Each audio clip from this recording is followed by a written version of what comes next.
आज जो मेरी रेसिपी है वो जी है फ़िश। तो मैं यहाँ बेकिंग पे फ़िश बनाऊँगी, ये इसका ओवरव्यू है। मैंने इसको बेक में बनाया है।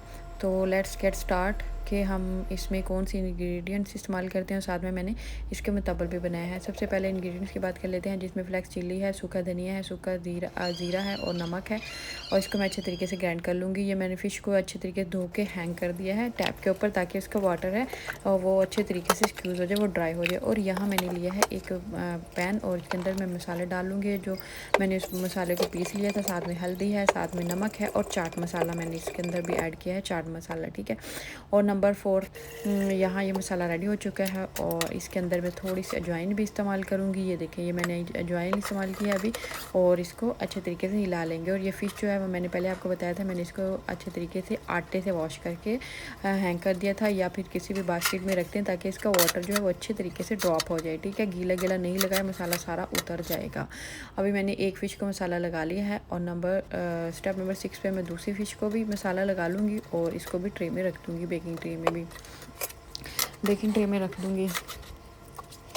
जी, ये मेरी दोनों फ़िश जो हैं वो रेडी हो चुकी हैं, मसाला लग चुका है। अभी मैं इसको बेक करूँगी।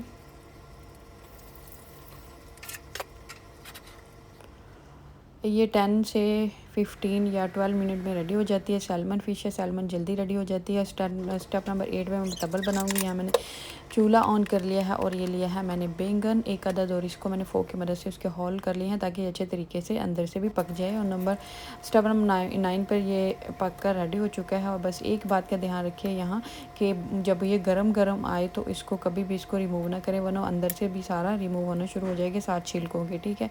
तो इसको थोड़ी देर रेस्ट दें और देखें कि अभी छिलका ईज़िली रिमूव हो जाता है, इसकी स्किन रिमूव होने लग गई है ईज़िली।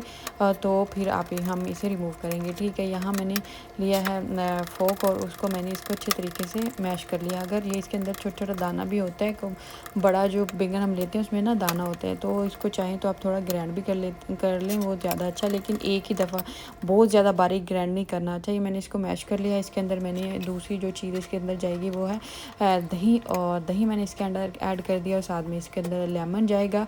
इसका खट्टा सा टेस्ट होता है। ये टाइप वो चटनी होती है जैसे हमारी चटनी होती है, तो यहाँ अरबी इसको एज ए चटनी इस्तेमाल करते हैं बारबेक्यू के साथ या कोई फ़िश वगैरह के साथ। और ये इसके अंदर मैंने नमक भी ऐड कर दिया है और ये ऑलिव ऑयल मैंने इसके अंदर ऐड कर दिया है। और साथ में थोड़ा गार्निश के लिए मैं इसको पोमीग्रेनेट ऐड कर दूँगी, ठीक है। उसके दाने, थोड़े से अनार के दाने जो हैं वो मैं ऐड कर दूँगी।